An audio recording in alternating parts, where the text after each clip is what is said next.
제가 이 피트니스 업계에 25년 동안 있으면서요, 정말 별의별 걸 잡았거든요. 그중에서도 가장 흥미로우면서도 또 한편으론 가장 위험한 게 바로 이 통증에 대한 그럴듯한 설명들입니다. 어떻게 아주 간단한 아이디어가 우리를 혼란스럽고 비과학적인 길로 이끌 수 있는지 그 매력적인 함정을 오늘 한번 제대로 파헤쳐 보겠습니다.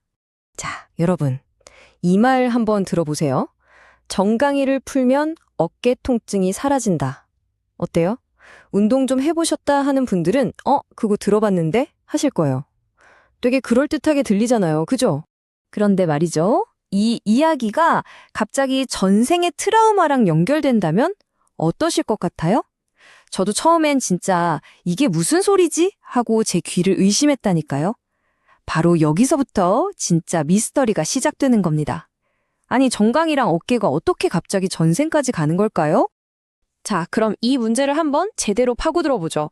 근데 이게 왜 이렇게 솔깃하게 들리냐면 사실 여기엔 아주 약간의 진실이 섞여 있기 때문이에요. 우리 몸은 근막이나 신경을 통해서 실제로 다 연결이 되어 있거든요. 바로 그 점 때문에 처음 들었을 때 일리 있는데? 하고 혹하게 되는 거죠.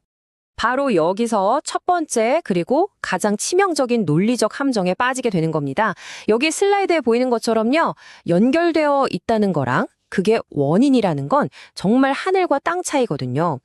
정강이가 어깨에 영향을 줄 수도 있다는 과학적인 가능성이 어느새 슬그머니 정강이가 바로 통증의 원인이다라는 단정적인 주장으로 둔갑해버리는 거죠. 이건 그냥 논리적 비약, 완전 점프예요. 그럼 도대체 어떻게 이 단순한 아이디어가 이렇게까지 완전히 비과학적인 이야기로 부풀려지는 걸까요?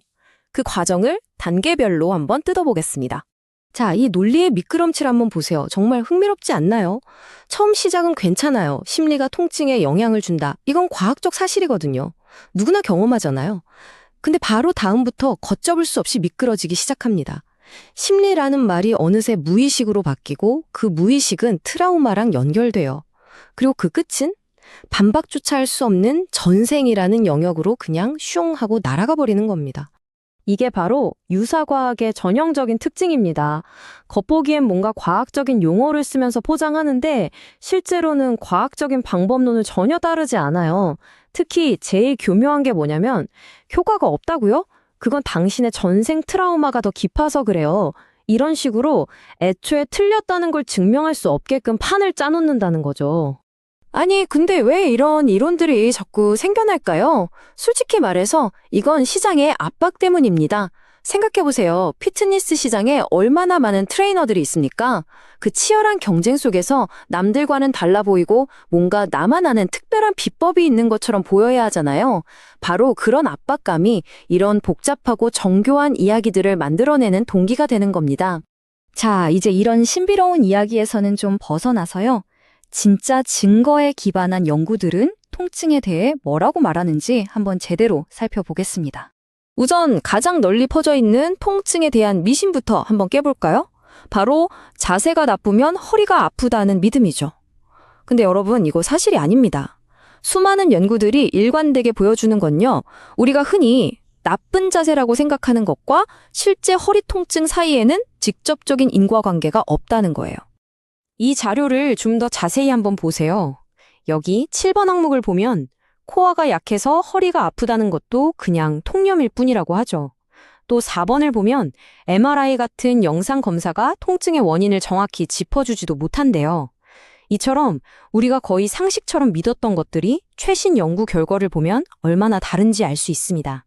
그렇다면 진짜 과학적인 심신연결은 뭘까요? 바로 노시보 효과입니다. 플라시보의 정반대죠. 부정적인 믿음이나 말이 실제로 우리 몸에 부정적인 결과를 만들어낼 수 있다는 겁니다. 이게 훨씬 더 과학적인 설명이에요. 이 그래프는 정말 좀 충격적이기까지 합니다. 보세요. 긍정적인 기대, 즉 플라시보보다 부정적인 기대, 노시보가 운동 능력에 미치는 영향이 거의 2배나 더 강력하다고 나오죠. 이게 무슨 뜻이냐면 나는 할 수 있다고 믿는 것보다 나는 못할 거야 라고 생각하는 게 우리 몸에 훨씬 더 큰 영향을 미친다는 거예요. 우리가 뭘 믿는지가 이렇게나 중요합니다. 이런 말들이 바로 노시보를 유발할 수 있는 아주 구체적인 예시들입니다. 트레이너나 전문가가 이건 좀 아플 수 있어요 라거나 못하면 강도를 낮춰야 해요 라고 말하는 순간 듣는 사람은 무의식적으로 실패와 통증을 예상하게 되죠. 의도는 좋았을지 몰라도 결과적으로는 고객의 경험과 성과를 망칠 수 있는 강력한 부정적 암시가 되는 겁니다. 자, 그럼 이런 화려하고 그럴듯한 설명 대신에 우리가 정말 집중해야 할 건 뭘까요? 정답은 의외로 간단합니다. 바로 가장 단순하지만 그래서 가장 강력한 기본에 있습니다. 여기서 아주 중요한 개념 하나를 짚고 넘어가야 하는데요. 바로 바디와 소마의 차이입니다. 바디는 뭐냐면 거울에 비친 내 모습이에요. 밖에서 보이는 3인칭 시점의 겉모습이죠. 반면에 소마는 눈을 감았을 때 느껴지는 내 몸, 그러니까 1인칭 시점의 내부 감각을 말합니다. 헬스장에서 그냥 겉모양만 흉내내는 건 바디 트레이닝이고요. 내 안에서 움직임을 느끼고 통제하는 것, 그게 진짜 소마 훈련의 핵심입니다. 그리고 이 소마를 훈련하는 방법이 바로 이 기본 원칙들인 겁니다. 화려하지 않죠. 하지만 이게 전부입니다. 내 몸이 지금 어떻게 정렬되어 있는지 느끼고 정렬, 관절이 부드럽게 움직이는지 인지하고 가동성, 안정적으로 힘을 쓰고 있는지 확인하는 거죠. 안정성. 이 지루해 보일 수 있는 기본에 집중할 때 우리 몸은 비로소 진짜 변화를 시작합니다. 이 기본의 힘은요, 심지어 공식적인 의학 가이드라인에서도 똑같이 이야기합니다. 보세요.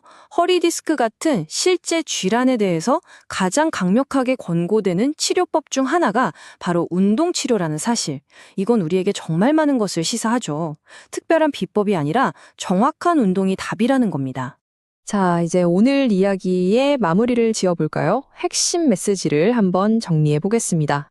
이 한마디가 모든 걸 요약해준다고 생각합니다. 운동은 다르게 보이는 게임이 아니라 정확하게 만드는 작업이다. 남들과 다르게 보이는 특별한 뭔가를 쫓는 게 아니라 내 움직임을 정확하게 만드는 것. 바로 이게 운동의 본질이라는 겁니다. 그래서 마지막으로 여러분 스스로에게 이 질문을 꼭 한번 던져보셨으면 좋겠습니다. 지금 나의 운동은 그럴듯한 설명에 기대고 있는가? 아니면 정교한 움직임에 기반하고 있는가? 부디 그럴듯한 남의 이야기가 아니라 여러분 몸이 들려주는 진짜 이야기에 귀를 기울이시길 바랍니다.